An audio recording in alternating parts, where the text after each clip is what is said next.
Hi everyone, and welcome to today's live IELTS class. My name is Adrian and I'm streaming to you from beautiful Victoria here in Western Canada. I hope all of you are having an awesome week. Welcome Anna, hi Elizabeth, hi Anahita, good to see your members, hi Ugulhan and Tsering. Tsering, I sent you a message about what you need to check to make the purchase. Hopefully that works. If it does not, just send me an email. Students, this class is an IELTS reading class. And we are going to be reading an article that talks about Cuban tourism. These materials and lessons, as usual, are presented to you by aehelp.com for academic IELTS. Visit us there. And for the general IELTS, check us out at gieltshelp.com. These are the websites that power these live classes. They contain our materials, our practice exams, interactive courses, lots and lots of videos to help you pass your upcoming test. This is what our academic IELTS looks like here at aehelp.com. In order to join the premium version of the course, just click the big red button that's right above my head there. It's a one-time payment for lifetime access, and it doesn't cost a lot of money. We're here to help as many students as we can. You get a My Student account with computer-based practice exams, a full interactive course, downloadable PDF practice tests, over 100 videos, and lots more. So we will use the website today to read and to speak for this lesson. For the general IELTS, it's gieltshelp.com. It's the green background, and again, you can just click that red button that's kind of behind me there. We are an IDP affiliate. We're a British Council partner. I'm a British Council agent, and we are also an IELTS test registration center for the at-home computer-based exam. So we have a good idea of what it takes to pass the IELTS exam and learn the right kind of English for success in your school, work, immigration. Students, premium students, we had a live class on Zoom. It's one more of the benefits of being a premium student on the website. So you get some exclusive Zoom live classes from me.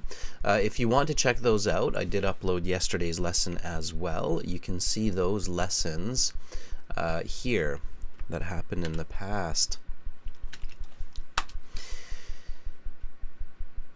To get the apps for your mobile, download Academic IELTS Help and General IELTS Help from your app stores. And for Instagram, check us out at IELTS_AEHelp and GIELTS Help. You can also get our products through Shopify. If you go to our YouTube store, you will see the Academic IELTS there. And if you go to Shopify, you will see both of our products there as well. We're always looking for new editors to join our team, so if you've got okay English and you don't need perfect English and you like editing videos, you can send us your resume or CV. If you have any questions about the IELTS exam or the English language, we are here to help you. Just send me an email, adrian@aehelp.com or admin@aehelp.com. All right, I see some chatter in the chat, which is great. Students are getting to know each other and keeping up on the recent events and how everybody is. That's fantastic. Students, we've got a little bit of an interesting week this week. So we have two classes today. Right now we have got reading. It is a members class, but it looks like subscribers are in here as well. I will keep it this way. Last time when I tried to change it, for some reason YouTube had a bug going on, and I did set this one as a members class also, so I'm not sure what's going on there, but I will pay special attention to the channel members. So Asha, Anna, Elizabeth, worry not. Let's let the subscribers also enjoy the chat for this class. And then for the following class, it will be a speaking part 1 coming up in just under 2 hours. And tomorrow I will have a 2-hour-long class starting at this time, which will be speaking part 2 and 3. So No classes on Saturday, Sunday of this week. So premium students on the website, your Sunday class is moved to the 19th, as I mentioned in your class yesterday. Then we return to regular classes on the 20th, the premium student class, followed by classes on Thursday, Friday, and Saturday, Sunday, I should say. So I think I might have to adjust this a little bit to reflect that. But anyway, we'll have classes on the 19th, 20th, 21st. Yeah, that's what's missing here. Is the 21st. We will have class on the 21st.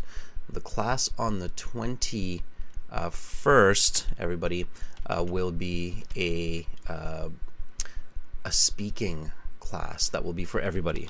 Okay, speaking part 1 class, and we'll start that class at 15 Universal Time, and we'll make that one go until 16:30. That's kind of our usual start to the YouTube live class week. Let's put this here.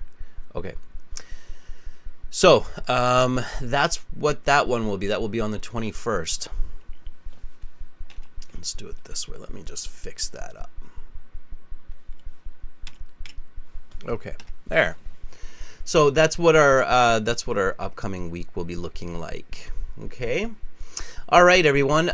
We did release a new video for you on YouTube talking about how to manage stress in the speaking section of the IELTS exam. If you haven't seen that video yet, check it out. It's a speaking interview with a candidate from Mumbai, and he's very nervous during his IELTS exam. There are some strategies and tips that you can use to minimize your stress, if not completely eliminate your stress. So check those out. All right, reading strategies. So let's do it. Let's get into this. We've got list of headings for you today as one of the question topics. So this is reading passage 3, and it's actually taken from one of our general IELTS exams. However, section 3 of the general IELTS and the reading passages in the academic IELTS are basically the same. So if you are a general IELTS student and you want to get a really nice high band score, like a band 8 or a band 9, then it is good to practice academic reading as well, because your section 3 is the same as the passages in the academic. Elizabeth, that's awesome. I'm glad you liked it. Okay, so here we have list of headings as our first question. So even before we get into the title of this passage, we have a question type. Let's use that one. So we have the title here, Tourism and the Cuban Economy, and then we even have a little picture here with this beautiful white sand and blue ocean.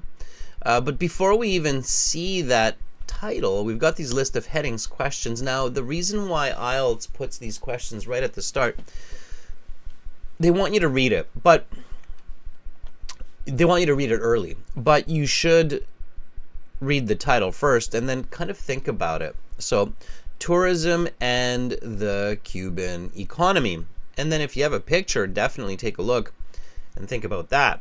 So, right away, I look at the picture and the title, and then in my mind I go, okay, obviously this is tropical, warm, vacation spot, right? Everybody gets those ideas. Hopefully, you should immediately have that in your head. Okay, this is a tropical, warm vacation spot for people with nice ocean. Now, the title does say Cuban tourism and the economy. So, what is that part about the economy? So, Cuban tourism and the economy. So what do you think that refers to, the economy? What could that mean? What kind of information might be included into this this passage? It's not too difficult, Rabina. Definitely, whenever you're in the IELTS. So, Rabina here in the chat saying it's too difficult. Sad face. That's the last thought you should have in your head. So, that's an important tip. You should never code your brain to think, oh, this is so hard. Because guess what? If you do that, your brain will make it harder than it is.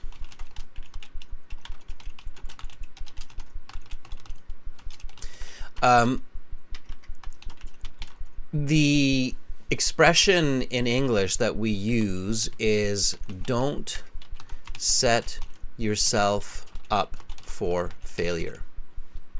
Has everybody heard that? Okay, that's a very good expression to know, and it's also good advice for the IELTS. Don't set yourself up for failure.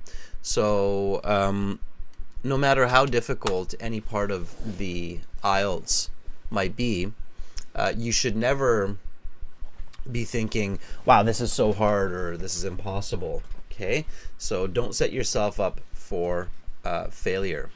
Okay, that's very, very important. All right.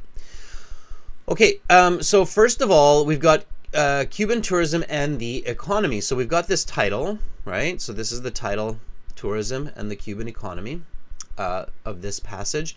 Before you start reading, before you look at questions, you should try to think about some key information, and you should take about a minute to do this, everyone. So you should take about 60 seconds to think about the title.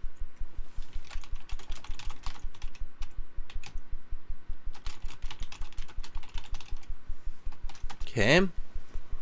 All right, so Anna says maybe tourism boosts the economy. Okay, Anna, where is the tourism coming from? Elizabeth says maybe there's some government involvement, there's political, there's lifestyle. So yeah, so Anna says tourism boosts Cuba's economy. Okay, yeah, maybe. Elizabeth says government involvement. Where do you think most of the tourism to Cuba comes from? Where do you think a lot of those tourists come from? Well, of course, first of all, you want to know where Cuba is, right? And I'm guessing most of you have an idea of where Cuba is. So think about it, right? Where is Cuba on the map?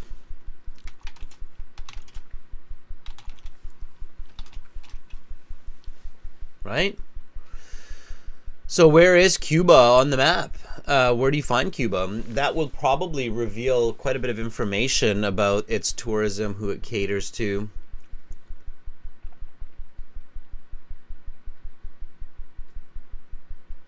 Anna says, I mean, it's a country where living on money which tourism pays for traveling to Cuba. It's a little bit confusing. Anahita says, is it near Brazil? Okay.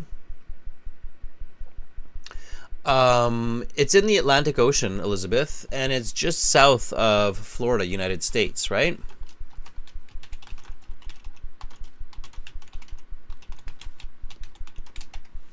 Okay. So probably a lot of the tourism is American.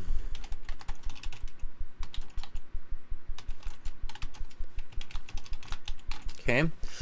Cuba is quite an interesting country geopolitically and politically. I'm sure many of you know that the entire world almost got blown up during the 1960s because of the Cuban Missile Crisis. If you don't, that's an important part of our recent history, and it's good to know that. So if you have never learned about the Cuban Missile Crisis, that almost ended the world in the 1960s. It's good history to know. For those of you who are planning to sit the IELTS, especially the academic IELTS, here's an important tip. Okay. Make sure to read in English, of course, major world historical events. Okay? So, if you've never learned about the Cuban Missile Crisis that just about led to countries starting a nuclear war, it's an important part of history to know. When we know history like this, then we learn on what we should and shouldn't do and how to avoid potential apocalypse. So,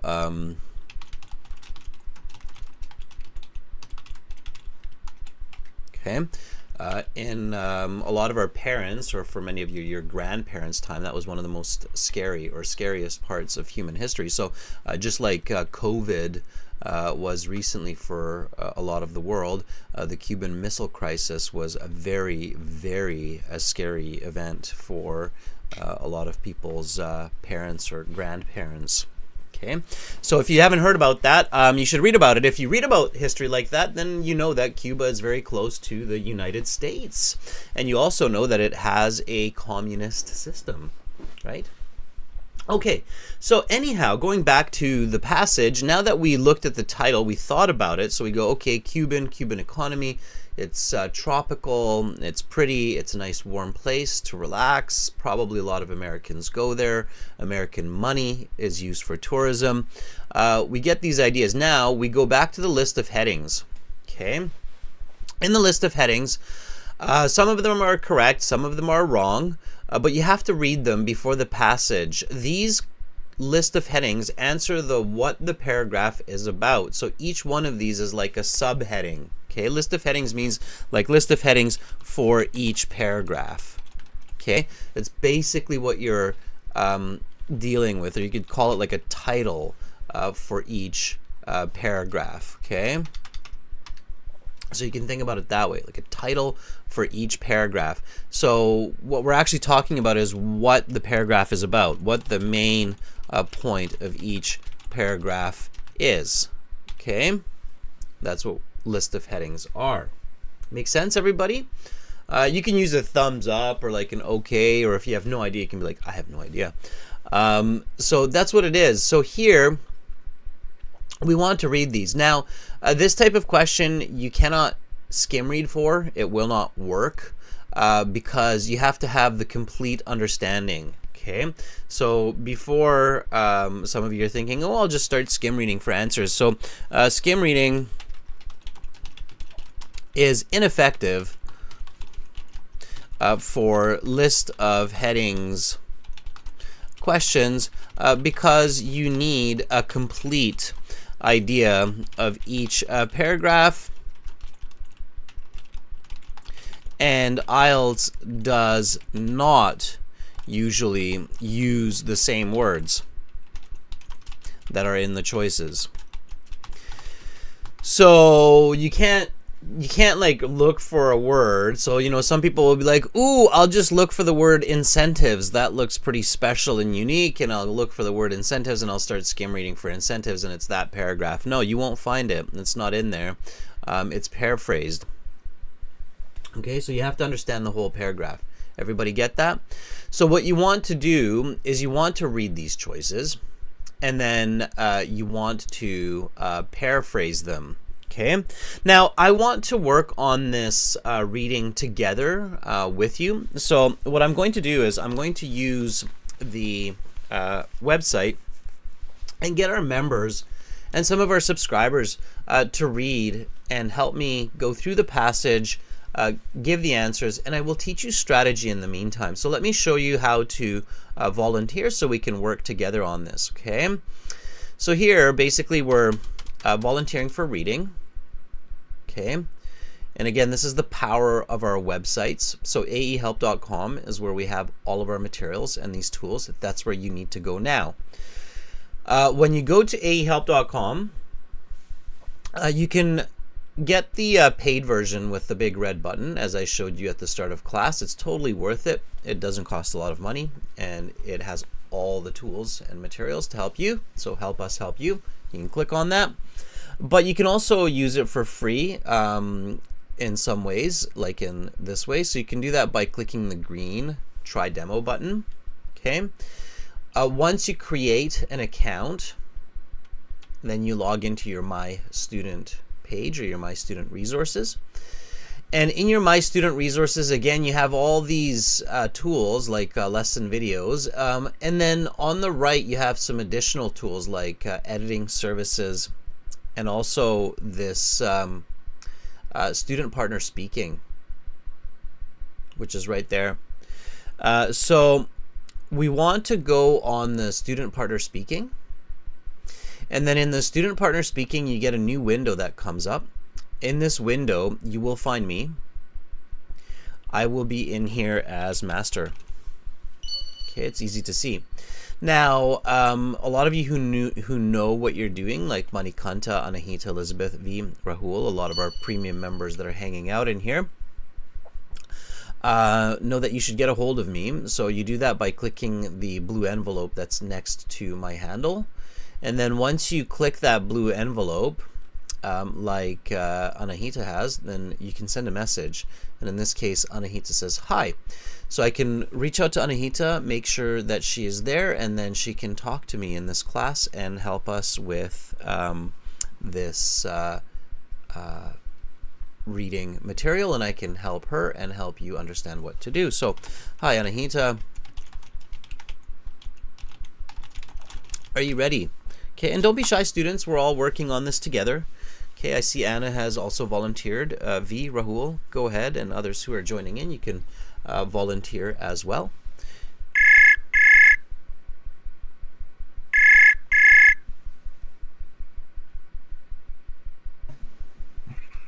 Hello. Hi, Anahita. Hello, how are you, sir? I am doing okay. I have a little bit of a sore throat, but overall I'm fine. Thank you for asking. How are you? I have a little bit cough, but overall I'm good. Yeah, it seems to be a cold or a flu season here in Canada, that's for sure.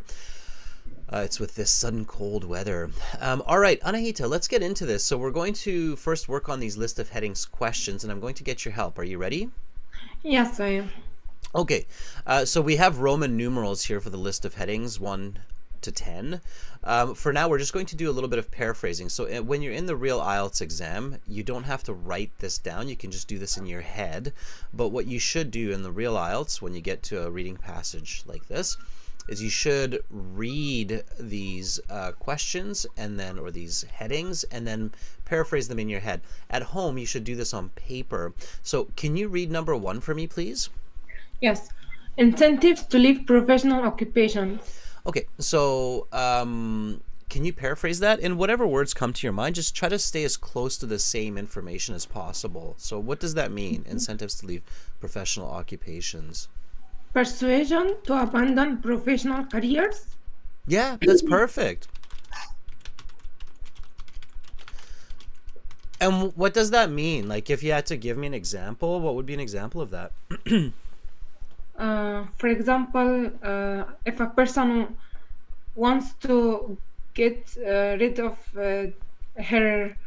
their job, they are incentivized by an outer object. Okay, what kind of a Outer, job? Like, what kind of a job would be a professional occupation? Maybe working in a factory. That depends on the position, but that wouldn't necessarily be a profession necessarily. Engineering? Like a doctor or like a lawyer. That would be like No, engineer, I mean. and an engineer. Yeah, sure, absolutely. Okay, read number 2. A currency on par with the American dollar. Okay, go for it. A financial on, I don't know the meaning of par, so I will not paraphrase it. On par with the American currency. Yeah. So a currency, you can say a financial tool for currency. On par, everybody. Does anybody know what that means in the chat? Can somebody help out Anahita? I'll tell you what it is in a second, Anahita, if nobody knows what on par means. But on par means equal to. Okay, hopefully somebody was thinking. It means equal to. Okay. So on par, when you learn new words, make sure to write them down. On par is used in certain contexts for sure. On par means equal. On par also means in the same thought or in the same position. Okay, so Anahita, if I have the same opinion as you, I can say that I'm on par with you. It means I have the same opinion as you. Okay? Okay, sir. All right, can you read number 3 for me? I cannot see it yet. You'll see it in about 3 seconds. Okay, let me see my mobile because. Yeah. A shock to a stagnant economy.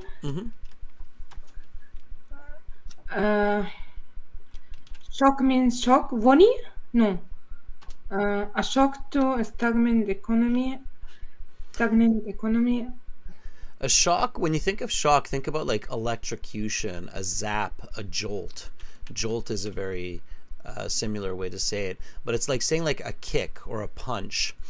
Do you know what stagnant means? It's good. This is how you learn vocabulary. And at home, you should use, of course, a dictionary or Google to help you figure these out if you don't know them. Stable economy, maybe. Do you know what stagnant means? Stagnant. Stagnant means stable or no? Yeah, and it's kind of, but not in a good way. Stagnant means a jolt to, let's say, lazy economy. Stagnant means it's not moving, but it's not good, right? Like, here, let me give you a way to think about this. So again, a little bit more vocabulary here. And these are words that a lot of people don't know, Anahita, so it's okay. And this is why at home it's good to read regularly and pick up vocabulary. So stagnant.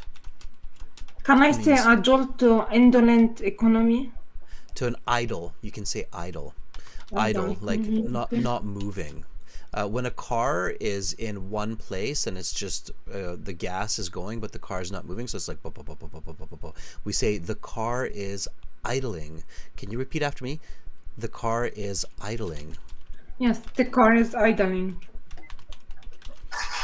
It means that it is on but not moving. Okay, the car is idling, or it's in idling, like that with an I. Okay, idle is the status, right? Yeah, idling means it's not moving. Here, repeat this sentence after me, Anahita. You should never drink stagnant water. You should never drink stagnant water. Why? Anahita, why should you never drink stagnant water? But what kind of water is stagnant water? So stagnant water is water that's not moving, like in a puddle. So it's water that has been still for a long time because it is full of bacteria. Yeah. Okay, so running water is usually, not usually, but it's often clean. Stagnant water is often very dirty because it has time to collect dust, bacteria, and so on. So just repeat again after me. You should never drink stagnant water because it is full of bacteria. You should never drink stagnant water because it's full of bacteria. Yeah, and Dang Tai is saying it's idle, not idle. Pronunciation is the same, but the spelling is different. Those are two different words. I agree with you, Dang Tai. Thank you for that. So idle, idling. Okay. All right. So again, you have to pick up this vocabulary. If you don't know a lot of these words, it can become tricky to try to answer these questions for sure. All right. Number 4 will be up on your screen fairly soon here. Anahita, go for that. Short on money, long on health. Short on money, less on currency. Keep it simple. If I don't have money, I am bankrupt. Hopefully not. Bankrupt means I have like negative or zero money. But if I have like a very little money, then I am impoverished. Sure. Impoverished or poor, right? Impoverished, but healthy. Healthy, sure, or good health. Yeah. Okay. Good. All right. A trade embargo causes problems. A trade embargo causes problems. um, I don't know the meaning of embargo. That's a It's good word to know. uh, uh, A trade embargo is when a country does not allow another country to import goods, import or export goods. Exactly. Yep. and uh, the disallowance of importing goods leads to many issues. Yeah. Sure. Okay. Number 5. Okay, two monetary systems in one country, financial systems in a nation. Yeah. Keep it simple. So A everybody. couple of Yeah. yes, a couple of currency systems in one nation. Yeah, so a couple of types of money in a nation, right? So, or two types of money in a nation. Sure, yeah. So, simple paraphrasing is good for sure. Okay, Anita, number 7, please. Tourists outspend local, causing food shortages. Okay, visitors uh, outspend local, causing food shortages. Outspend over Pay, overpay. not necessarily overpay, just simply pay more. Yeah, visitors pay more, so it leads to uh, food shortages or uh, Not enough not food. enough food. Yeah, not enough food. So Anahita, and everybody listen up, just like I'm suggesting to Anahita here. Think simple. So a lot of times the list of headings that you have to choose from, they're kind of fancy ways or very using kind of more advanced vocabulary to explain some simpler concepts. So sometimes it's all just about simplifying the idea, okay? So tourists outspend locals, causing food shortages. Visitors pay more, so it leads to not enough food. Okay, number 8. Ever increasing tourism, uh, eternal, Simple. Simple, Anahita. Continuous. continuous uh, tourism, uh, That's it. Just keep that. tourism, Continuous tourism, right? continuous tourism. Yeah, ever increasing tourism means like continuous tourism, or if we want to be a little bit more, a little bit better, then we'll say continuous growth of tourism, right? Yeah, Right? what if I say eternal tourism? It's kind of weird and unnecessarily complex. So simple, Anahita, simple. Okay, number 9. Measures that can be taken to help the problem, steps that can be taken to aid to solve and tackle the issue. Yeah, so simple, right? Steps to solve the issue. Yes, steps to solve the issue. Okay, and number 10. Tourism causes food shortages. Tourism leads to lack of food. Nice. Now you're getting it. Yeah, there you go. So, lack of food, yeah. Or Uh, lack of produce, we could even yeah, there say. is one another word for food shortages, but I have forgotten it. It starts with either with F or The uh, famine? yeah, the famine. I Yeah. wanted to use Yeah, that word. so again, it's a little bit complex, but it's a good word in this case, leads to famine. Famine means not enough food or food shortages. Absolutely. Okay. All right. So this would be kind of your next step after reading the title. So first step again, you read the title, everybody. Then you read these list of headings. You kind of quickly paraphrase them in your head as you read them. This should only take maybe 2 minutes, 3 minutes until this point in the real IELTS exam. And then, Anahita, you look at the remaining questions. Now, question 33 to 34 is multiple choice. What should we do with these questions, Anahita? Do you remember from past classes? So 33, 34, multiple choice. What should we do with them? We should read the questions only and not the choices. Yeah, that's right. We ignore the choices because there's just a lot of information there and only one is correct for each. We don't need to read the other ones that can confuse our brain. So we just read the questions. Go ahead and read number 33. Okay, which is not given as a reason for the stagnant Cuban economy. Okay, so here we have that word stagnant again, right? So Yeah. what is not a reason for that kind of lazy or not moving, not growing Cuban economy? Okay, can you read number 34 for me as well? Yes. What can be said about Cuban salaries? Can you paraphrase that? Uh, what can be concluded about the Cuban wages? Yeah, very good. Very nice. So this can be concluded about the Cuban wages, and it's good to change that into a statement when it's a multiple choice so your brain processes that a little bit better. Okay, so this can be concluded about Cuban wages. Good. So now we have some true, false, not given questions, 35 to 40. What do we do with that, Anahita? Uh, we should neglect them. Yeah, don't worry about them. There's absolutely no benefit to reading those before the passage. In fact, they're quite potentially harmful to your thinking and understanding of the passage. Now you can go back and you can read the text, right, Anahita? Yes, sir. Okay, so we're going to do that. I'm going to read the title and body paragraph 1. Once I'm finished, Anahita, then you read the title and body paragraph 1, okay? Or sorry, Okay. I shouldn't say body paragraph 1. That's terribly confusing. The introduction, right? Okay, sir. Okay, so here we go. Everybody read with me and then read with Anahita. So tourism and the Cuban economy. Cuba is a fascinating country because it is seemingly stuck in something of a time warp. Because of a trade embargo with the United States since 1958 and a strict communist and communitarian social system, economic growth has been virtually non-existent over the past several decades. In the past few years, however, the Cuban economy has undergone a significant change due to the influx of tourists to the country.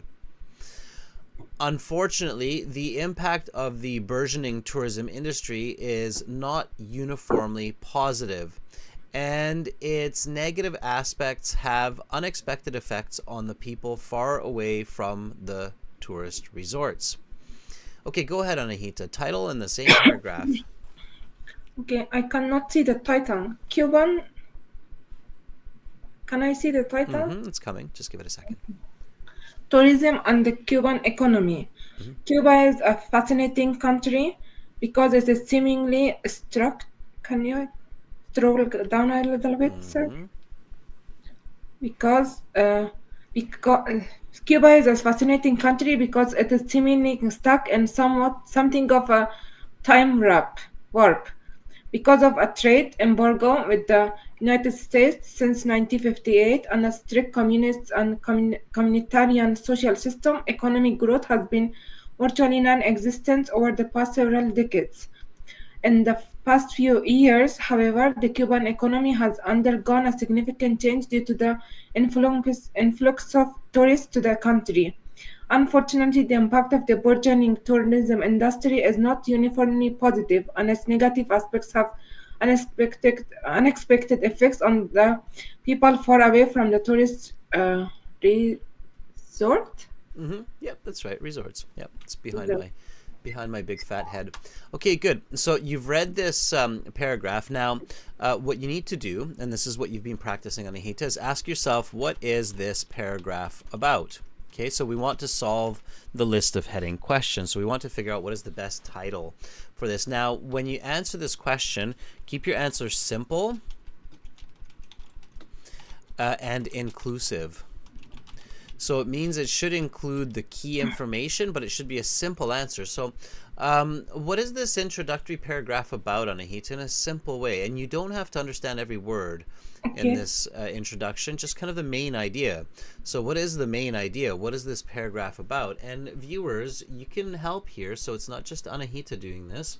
It's everybody doing this. So if you have an idea of how you should title or how you should answer this, I'm sure that will help Anahita to take a peek at the chat and kind of figure out what this is really about. So what is this about? What is this paragraph about?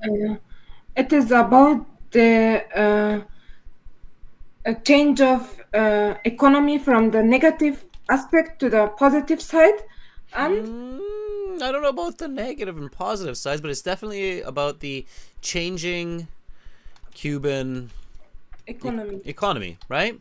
Yeah. That's kind of what we get out of this, that it was one way and then it kind of changed to another way. So it's the changing Cuban economy, right? From a stagnant system or system that's not moving to a moving system that has a lot of tourism. Okay, but again, just keeping it super simple. So changing Cuban economy. All right, now the next step, everybody, once you have this kind of idea, and it's an accurate idea, then what we can do is we can look at the choices and find the closest match. So now find the closest match to this answer. Okay. All right. So let's take a look at the choices. I'm going to bold the original choices. Of course, you're always choosing from the original. So the original choices are these ones here. Let me just highlight these. Okay.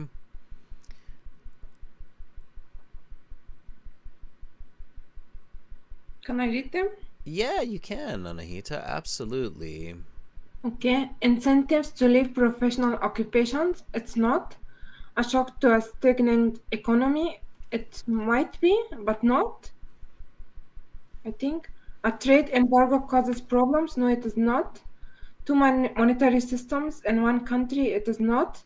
Tourists outspend locals. Can you scroll down a little Yep, bit? I'm just still highlighting them because we're missing some, right? So first one was the incentives to leave professional occupations.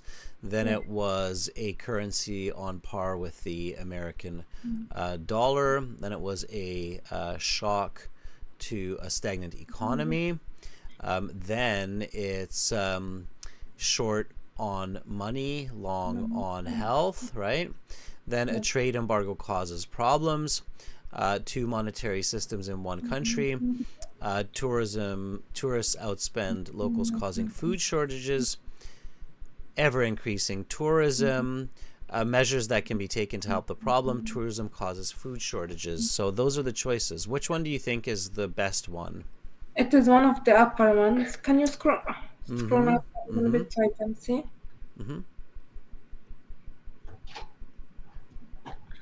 It says a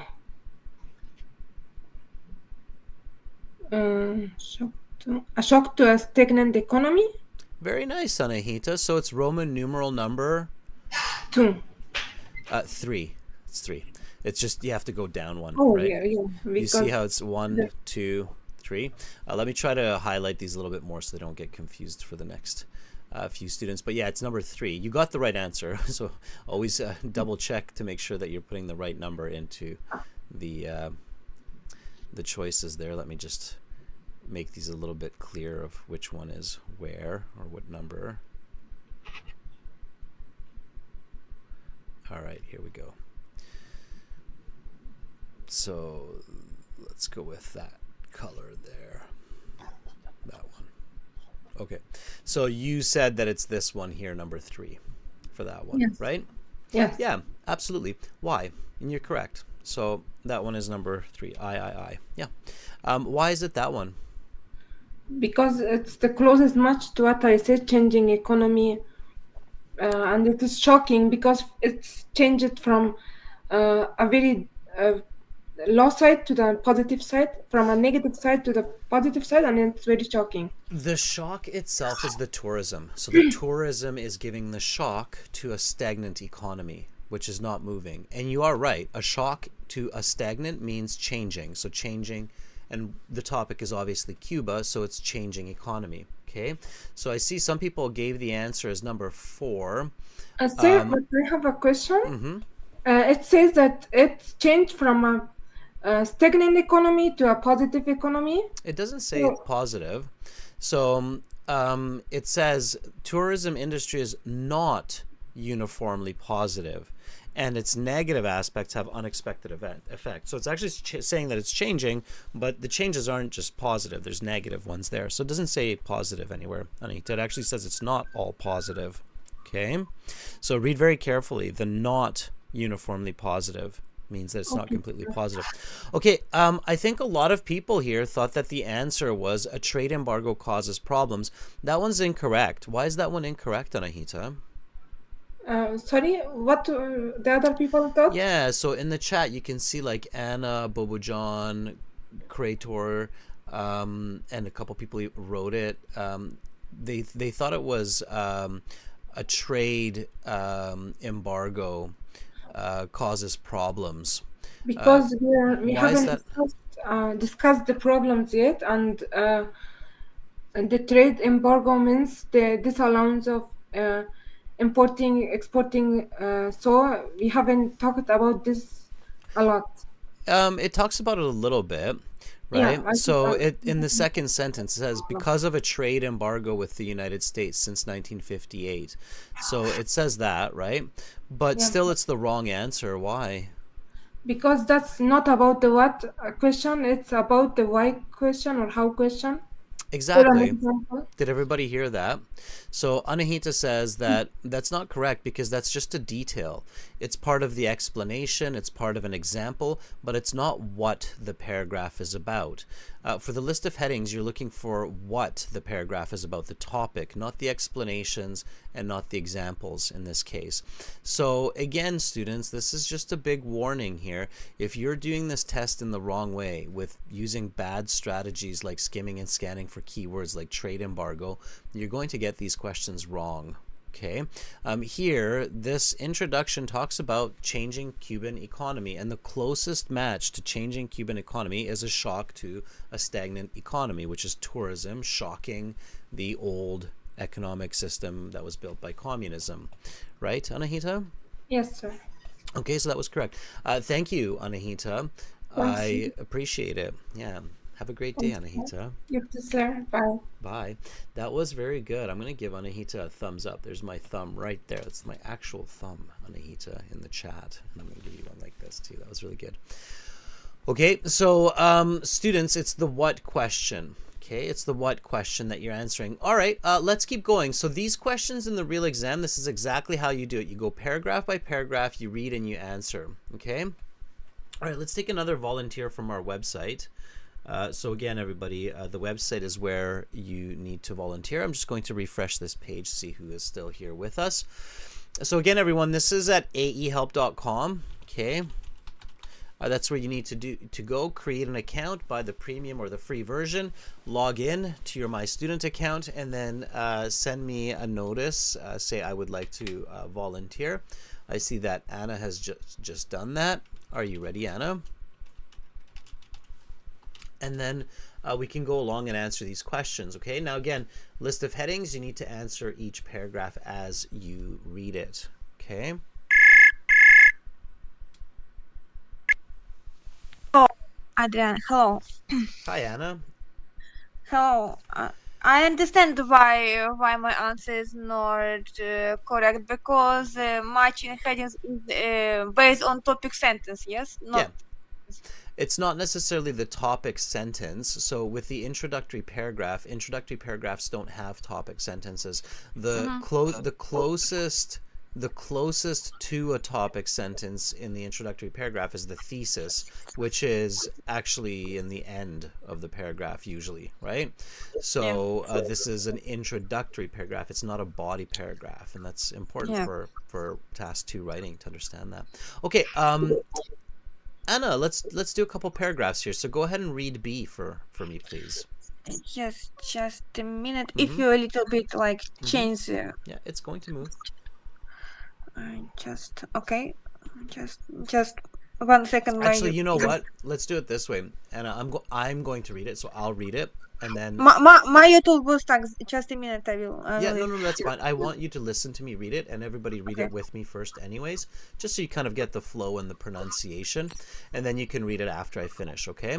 So Okay. here we go. B, which is body paragraph 1, reads like this. Perhaps the most notable fact about the Cuban economy is that the average salary for most occupations, even professional occupations such as doctors and lawyers, is no more than 20 pounds per month.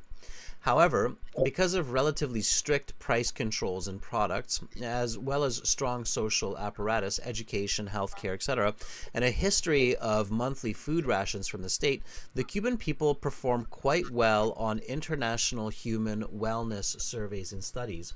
Tourism, however, has begun to eat away at this delicately balanced system. Okay, go ahead and read B for me, please. Perhaps the most notable fact about the Cuban economy is that the average salary for most occupations, even professional occupations such as doctors and lawyers, is no more than 20 pounds per month.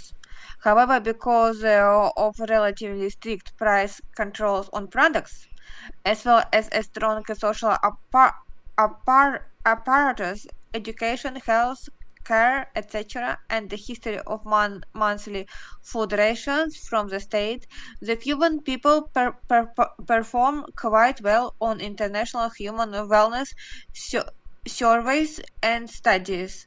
Tourism, however, has begun to eat away at this delicately balanced system. Okay, and so again, we ask ourselves, what is body paragraph 1 about?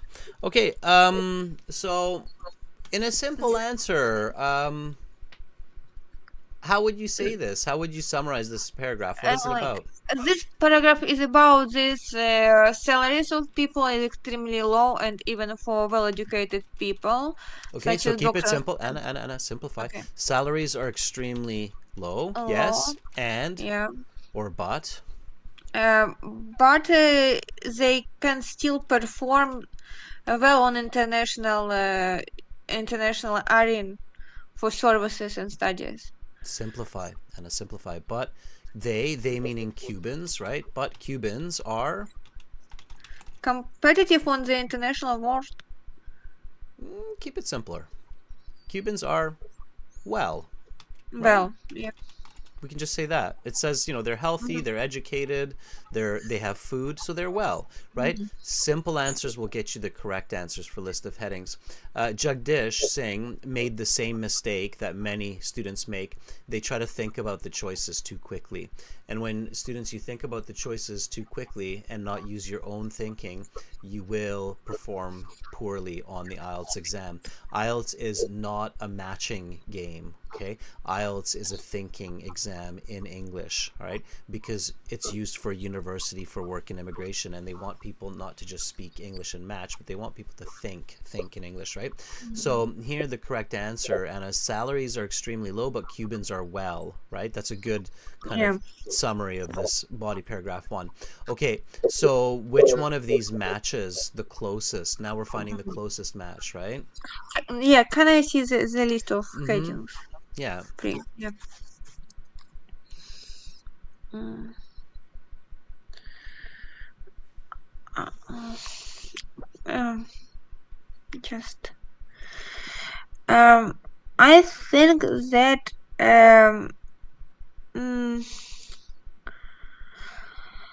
my first thought was about the first headings, incentive to leave professional occupations, but it's not about leaving professional occupation. It's about lower salaries. Uh, and after this, currency on paid, like it's not about second. It's not about dollar at all.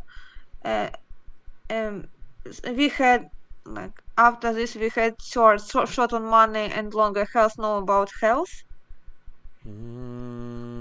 Are you at sure it's all. not about health? If I We have have enough four. food, Yeah, we have four trade embargo problems. Mm, could be this, I think, and we'll read another. two monetary system in something, in one something. I think it's 4, could be. Yeah, so low salary, short on money. But if I'm doing well, if I have food, education, and Yeah. all the rest of it, and I'm healthy and I live long, then I'm long on health, right? So the correct answer is 4. And in this case, we actually have that given. So it says paragraph B is 4. So it's given. One way to make sure, everybody, that you're doing these questions correctly is to ignore the example when you're doing the practice, even cover it up, like put something over it. And then if you get it correct, then you go, okay, my thinking and my reading are correct. All right, Anna, let's do another paragraph. So I'm going to read paragraph C, and then you read it, and we'll do the same, okay? So we'll just keep going Yeah. with paragraph C. So here we go. In order to extract as much money from tourists as possible, the Cuban government instituted a parallel currency for non-Cubans. The Cuban convertible peso was created in 1994 but came into wide usage in 2004. Valued on par with the American dollar, this peso is worth 25 times more than the lower value Cuban peso. Because the convertible peso is overwhelmingly used in tourist locations, the people who work in these locations, hotels, bars, restaurants, receive far more than people outside of the main tourist spots. Workers in the hospitality industry can then take the convertible peso to the bank and get Cuban pesos at a rate of approximately 25 to 1. This may sound unproblematic, but this is not the case. The problem is that the Cubans who have access to the convertible peso are at a huge disadvantage over those who do not. Because the monthly salary for Cubans is so low, even a small monthly bump in the income of those in the hospitality industry creates shockwaves in the economy. What results is a two-tiered economy: those who have access to the convertible peso and those who do not. Okay, so Anna, go I ahead and read think that. this Don't answer paragraph. it. Don't answer it. Just read it first. Read it. I know you're Okay. on. I know you've got the flow now, but I want you to read first. Okay. Okay. So read it first. Okay. In order to extract as much money from tourism as possible, the Cuban government instituted a parallel currency for non-Cubans. The Cuban convertible peso was created in 1994, but came into wide usage in 2004. Valued on par with the American dollar, this peso is worth 25 times more than the lower value Cuban peso. Because the convertible peso is overwhelmingly used in tourist locations, the people who work in these locations, hotels, bars, restaurants, etc., receive far more of this than people outside of the main tourist spots. Uh, Workers in the hospitality industry can then take the convertible pesos to the bank and get Cuban pesos at a rate of approximately 25 to 1. This may sound unproblematic, but this is not the case. The problem is that the Cubans who have access to the convertible peso are at a huge advantage over those who don't. Because the monthly salary for Cubans is so low, even a small monthly bump in the income of those in the hospitality industry creates shock waves in the economy. What result in the tired economy? Those who have access to the convertible peso and those who don't. Who Okay. don't. So the question: what is body paragraph 2 about? Right? It's about two economical system and how Stop. dollar. Just that. Stop that. That's it. That's it. It's Mhm. about two uh, economical systems, or two economical tools is better, right? Yeah, Because it's one is the convertible peso, the other is the Cuban peso. It's about two economical tools in what? In Cuba, right? in Cuba. Yeah. in a simple way.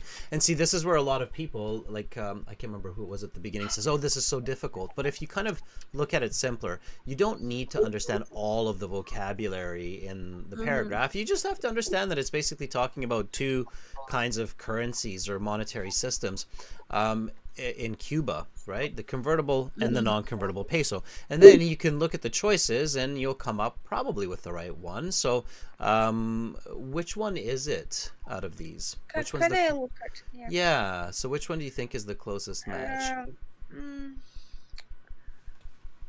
A currency on pair with the American dollar, it could be one, and I think 5 to monetary system in one country could be both of these could be. Which one's the better one? I think it's 5 to monetary system in one country. Yeah, which is actually, that's the sixth one, just to be clear, right? Yeah. 1, 2, 3, 4, 5, 6. It's above it because we did the paraphrasing. It all moved down, so so it's the one that's above, right? So it's actually number 6 in this case, but you have the right answer. 6. It's a monetary system, yeah. Yeah. So number 6, and number 6 is correct. So VI Roman numeral 6. And that is correct. Just a quick follow-up question there. Why is it not a currency on par with the American dollar, which is the convertible dollar, right? Because it's only not enough information about it. It was only one sentence about in the paragraph this how it's rations between American dollar and this Cuban peso. Yeah, it's only a partial answer, right? It's Partial, not a full answer. And again, so for those of you who are looking for just like kind of quick little tips or tricks to try to pass the IELTS exam, and then you hear or see somebody on YouTube or somewhere saying, oh, skim read because it's the right way. It's not the right way. Skim reading can be a little bit useful, but it's definitely not a main strategy. Partial answers on IELTS are often wrong. You have to choose the best answer. And it's just another reason why skim reading doesn't work, because skim reading often leads to a partial answer. Okay, so skim reading often leads to partial answers, so it doesn't work. So you have to be very careful, and that's why you have to answer on your own first. Does that make sense, everybody? Yes? Yeah. Anna, that makes sense? Yeah? Yeah. All right, Anna, thank you so much for volunteering. That was great. Yes, thank you for giving me a chance, because I was stuck in a system. When you were speaking with Nahita, the system was closed and I reboot this. No, like I updated this 2 times and after this it started working. Yeah. Nice. Yeah. Okay, Anna, keep watching. We'll figure out the rest of these as well, okay? Yeah, okay. Yeah, definitely. Thank you. All right, thank you. Bye. Bye. Okay, that was Anna. Let's give Anna a thumbs up. That was awesome. Anna, there's my thumbs up. Yeah, who would like to volunteer next? Who would like to read? Anahita's got lots of thumbs up coming. Mehdi, V, Olayur, Elizabeth, I see many of you are in here again. We are using our website, everybody, aehelp.com. And some of you are thinking, well, I don't have enough time in the IELTS to do this or do it this way. Yes, you do. And you're going to see something quite amazing here in a few moments where we actually get to the other questions. When you solve the list of headings correctly, you'll see that the remaining questions, the multiple choice and the true, false, not given, will be really fast because you have all the right ideas and all the right answers. So you'll see that in just a moment here. Okay. Yeah. All right, so some thumbs up there. Okay, let's see. So again, we're at aehelp.com. That's the website, and we're using this premium package here to interact with students. So we're in here. Rahul, V, Elizabeth, Olayur, Arkna, we're just doing the same. We're going to read a little bit and then answer some questions. If you have the chance to volunteer, again, find me in here. I'm listed as master, and all you have to do is click the blue envelope next to my name. Okay. I'll refresh the page just to see if maybe I'm missing somebody's salutation. If not, then until I hear a ping in my ear, which means somebody is trying to ping me, we'll do this together. Okay. So let's read paragraph D together, and then I will ask everybody the same question in the chat of what is this paragraph about, okay? So read with me, students, and for those of you who want to volunteer, volunteer through the chat. So here we go. D. But the problem is worse than this. Because professionals make just the meager monthly salary, they have a huge incentive to give up medicine and move to a tourist center. There, they can adopt any sort of occupation, taxi driver, bartender, even a hotel room cleaner, and make far more money they did as a doctor. This is clearly not in the interest of the country. Okay, so what is this paragraph about? Okay, so paragraph D, it's a little short one. What is it about? Hopefully you read that with me. Can anybody tell me in the chat what the focus of this paragraph is about? I would say it's about reasons for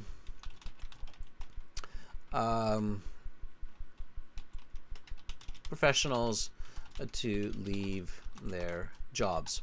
Yeah, so that would be my answer. Reasons for professionals to leave their job. Now here, we can look for the answer, and then finally, we see number one here. So incentives to leave professional occupations for better salaries. Now, I want to be careful, and I want to read all of them and make sure there isn't one that's maybe even better.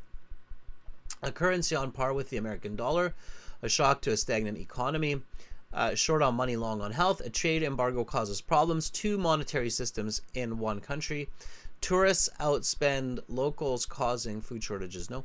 Ever increasing tourism, measures that can be taken to help the problem. Tourism causes food shortages. No, definitely not. Definitely I is the best here. And some of you might be thinking, aha, see, Adrian, we can skim read. Yeah. For this one, you could skim read, or you could scan for the word incentives or professionals. And you got one correct from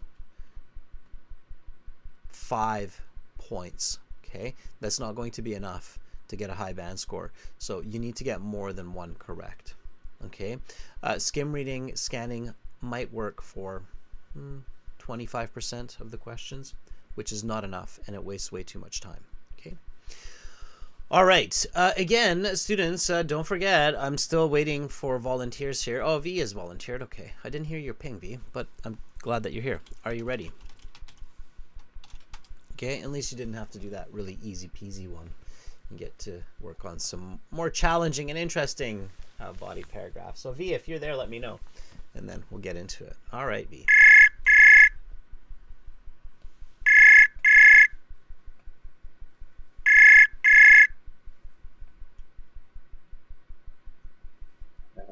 Hello, sir. Hi, V. Can you hear me clearly? I can, V. I can. Just make sure to mute YouTube, and then we'll get going. How are you, V? Oh, I'm fine. Thank you, sir. I'm actually on a business trip, so I'm using my friend device. So not Okay. sure. So you're learning it a little bit too, but that's great that you're here. All right, V, let's jump in. So I'm going to read paragraph E, and then you read it after me, okay? Okay, sir. All right, here we go. So a second major problem with the increase in tourism is the pressure it exerts on what is a very limited food production system, made even more difficult by the embargo with the United States. Cuba has been suffering increasingly significant food shortages. Because the tourist resorts buy up all the good produce and meat and can afford to outspend the average Cuban due to their income from the convertible peso, the Cuban people are left with an ever decreasing amount and quality of foodstuffs. Without further intervention by the state, Cuba may soon face crisis-level food shortages, due in large part to the influx of tourists to the island nation. Okay, go ahead and read that for me, V. A second major problem with the increase in tourism is the pressure exerted on what is a very limited food production system, made even more difficult by the embargo with the United States. Cuba had been suffering increasingly significant food shortage because the tourist resorts buy up all the goods produced and meat and can afford to outspend the average Cuban due to the income from the convertible peso. The Cuban people are left with an ever decreasing amount and quality of foodstuffs. Without further intervention by the state, Cuba may face crisis level of food shortages due to large part to the influx of tourists to the island nation. Okay, good. V, let's ask ourselves, what is this body paragraph about? So what is it about? It is about the food shortage crisis. Uh, Food crisis in Cuba caused by what? Caused by tourism. Yeah, exactly. I would agree with you on that. So food crisis in Cuba caused by tourism. All right, let's see which one of these matches the closest. There's definitely one there. I think it is. Can you scroll down a little? Mm-hmm. It is the last one, I think. Tourism caused food shortage. Okay, the last one is tourism causes food shortages. This is where you have to read all of them. Be careful. There's another one that's very, very similar. Yes. Tourists outspend locals, causing food shortage. Okay. So which one is it? So when it seems like it's a little bit too easy, you have to decide which one is it. Tourism outspend locals, causing food shortages, or tourism causes food shortages? Which one do you think is the better answer? I think the 7 is more detailed. It's better. It's better. Why?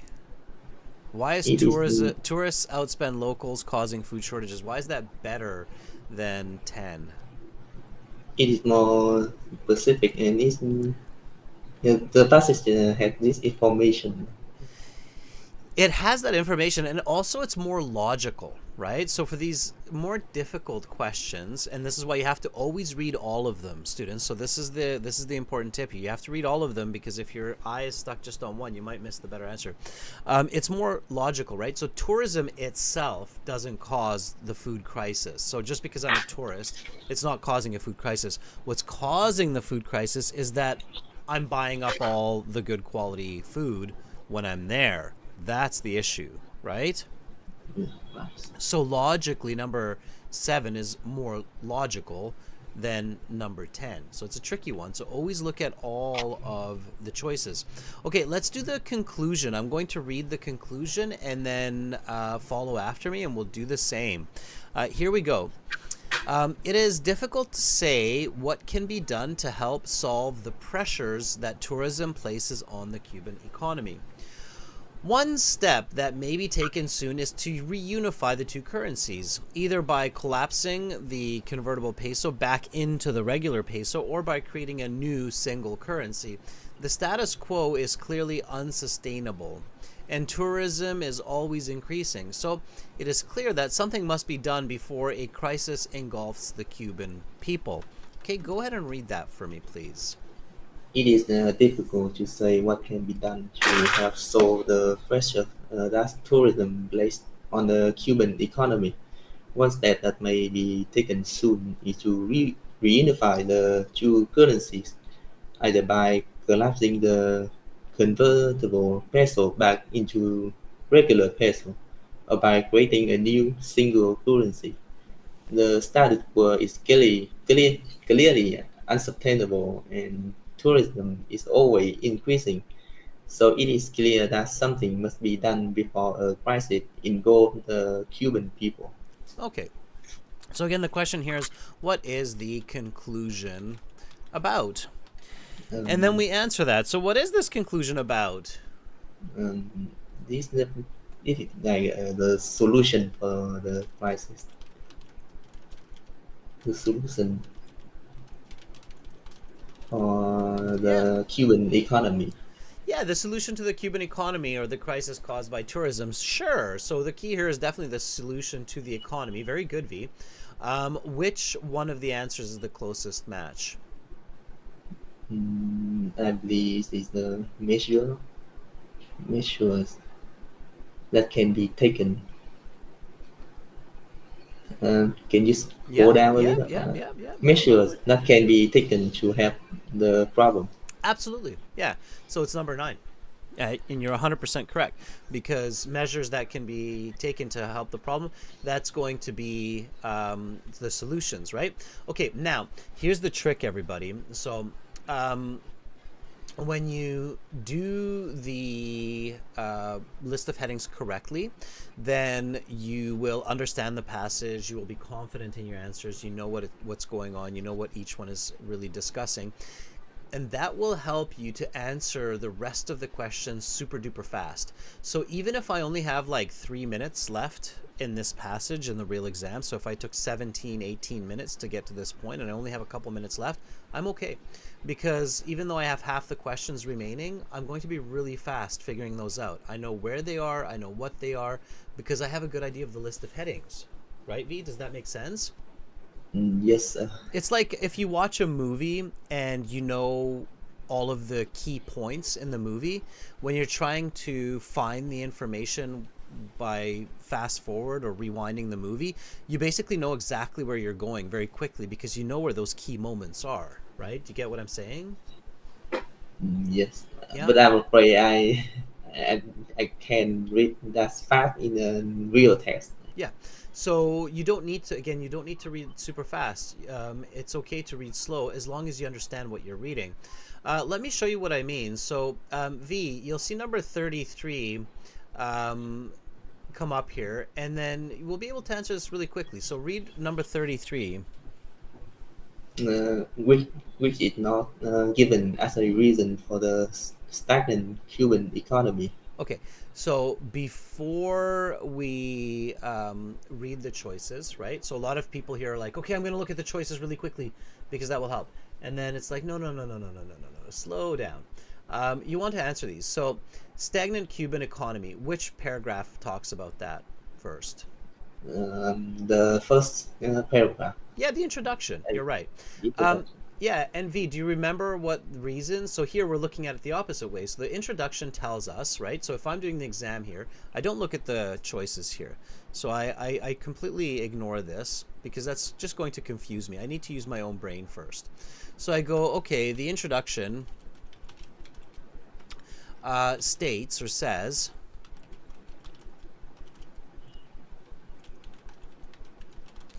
that the Cuban economy is stagnating, so it's not moving, because of, and why? Why does it not move?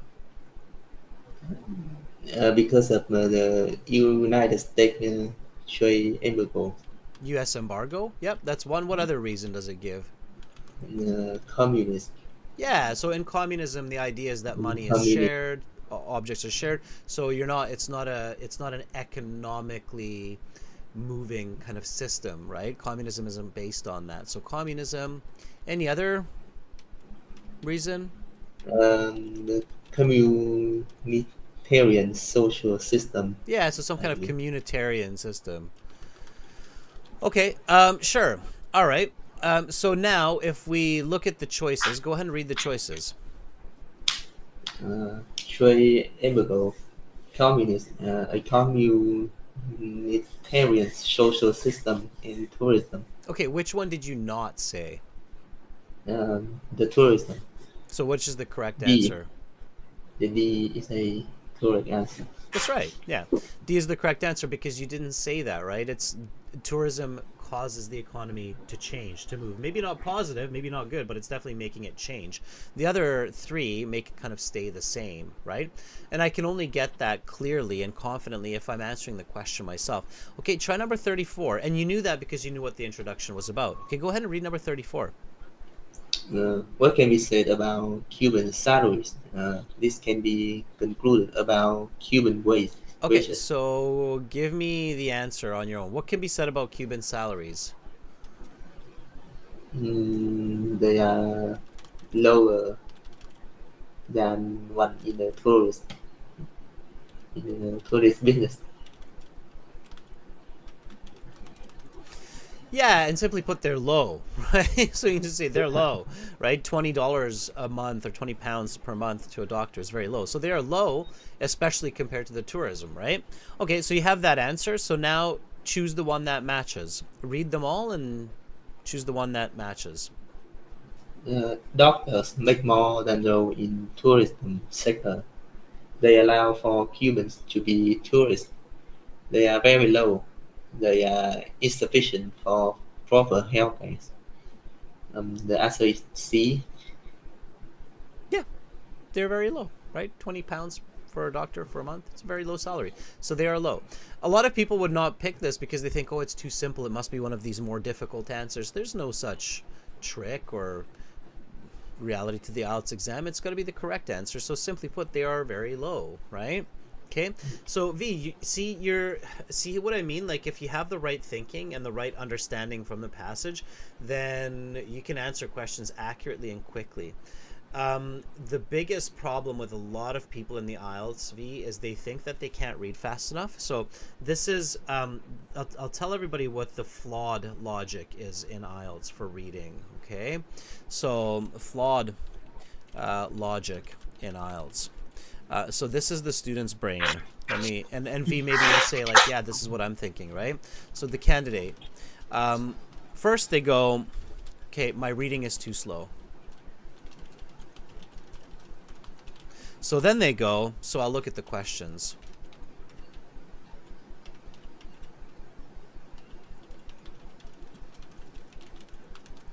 And search for answers.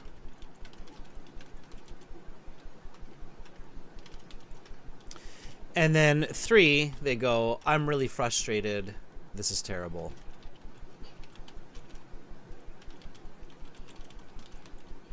Does it sound familiar, V? This kind of depicts me, sir. It depicts a lot of students, right? So this is absolutely wrong. Okay, this is an absolute wrong way of approaching it. It doesn't work. It's simply a non-functional. This is a non-functional system. You can't be in this non-functional system. You can't take the IELTS if you're doing this.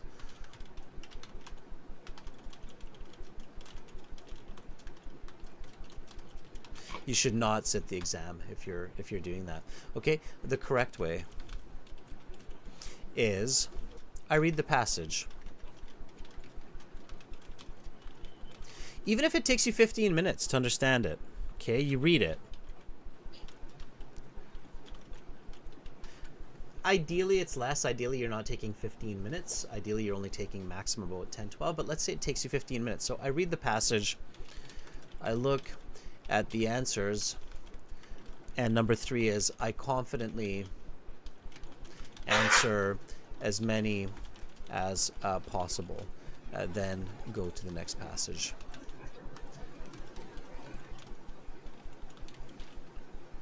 Okay, so that's the right attitude. That's the right technique. Just like what we're doing right now.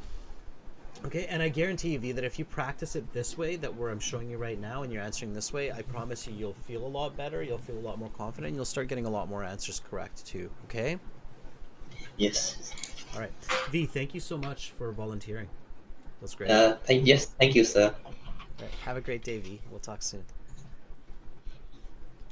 All right, that was V. Let's give V a thumbs up. That was awesome. That was really good. All right, so everybody following, right? That's not what we need to do. All right, let's does somebody want to help me with a couple of the true false not given questions? Anybody there? And you'll notice that we can do the true false not given questions super fast. So Oloyor, I don't know if I've ever heard your voice yet. Rahul, Elizabeth, false. Yeah, if you're ready. Okay. Ping me. I'll do the first one or two, and then you'll see how to do it, and then maybe you'll be encouraged to volunteer. Okay, so true, false, not given. You basically have to decide, is it true according to the passage? Is it false according to the passage? Or is it not given in the passage? And we have no idea if it should be true or if it should be false. Okay, number 35. Cuba has 3 separate currencies. Is it important? The answer is yes. So given. Okay. Is it true? The answer is no. Cuba has 2 currencies, the convertible peso and the Cuban peso. So the answer is false. Okay, I don't need to check. You shouldn't have to be reading the passage for this. Next one, those who work in the tourism industry make more than those who do not. Important?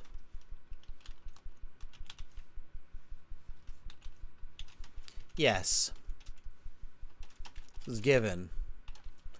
True? Yes. So it's true.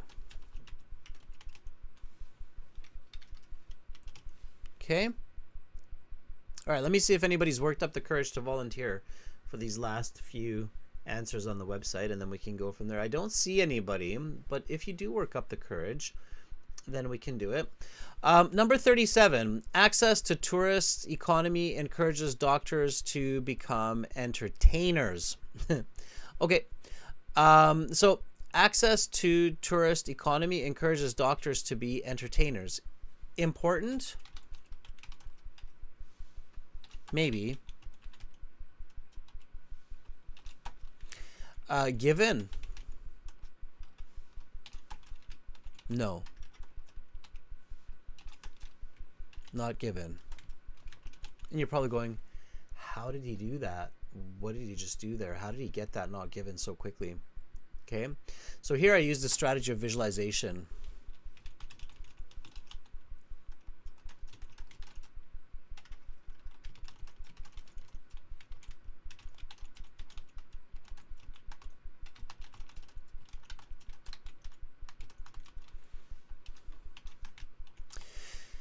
Did I visualize Cuban doctors doing a magic show or dancing? No. I remember taxi drivers, so I kind of visualized a doctor driving a taxi. And again, because I did the list of headings correctly, I know that this is paragraph D, okay? So, but the problem is worse than this, because professionals make just the meager monthly salary. They have a huge incentive to give up medicine and move to a tourist center. There they can adopt any sort of occupation, taxi driver, bartender, and even a hotel room cleaner. So they said, okay, these ones, driver, bartender, and maybe it's true that they even become entertainers, but the passage does not directly state that. And even though it says any sort of occupation, it doesn't directly say that doctors become entertainers. Okay? So it's not given. It's close to given, but it's still not given. Okay, hopefully everybody sees that. If it were to say something like doctors become entertainers, so we saw that here, then it would be given. Okay. Because we don't know. So Carla's asking, why isn't it false? Why isn't it false? Because it says that they can become these. From this, we don't know if doctors become entertainers, if some of them retrain themselves or go back to school to become dancers. Maybe they do, maybe they don't. We don't know that. It's not given. Okay, Carla? So based on this answer, it's not possible to know this information. Okay, so it's not given.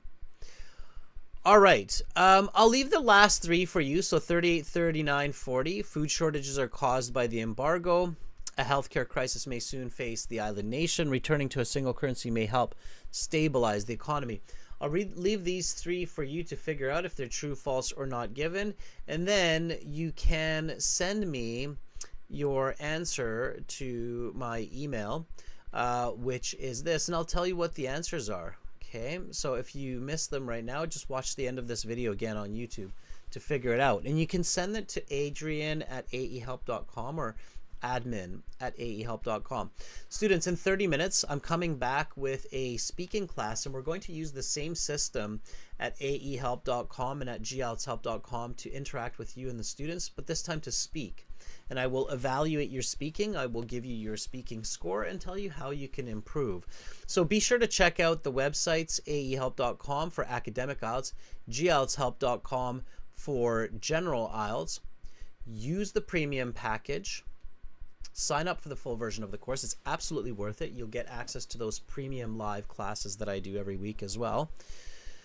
And I hope to see you in 30 minutes for some speaking practice. You're very welcome, Ugulhan. I'm surprised that you have snow. I did see that. Elizabeth, thank you, and Asha for your participation. V, Anna, Anahita, thank you to my volunteers. Come back in 30 minutes and we'll have some more fun with IELTS. I'm Adrian, signing out from Victoria for now. Bye, everybody.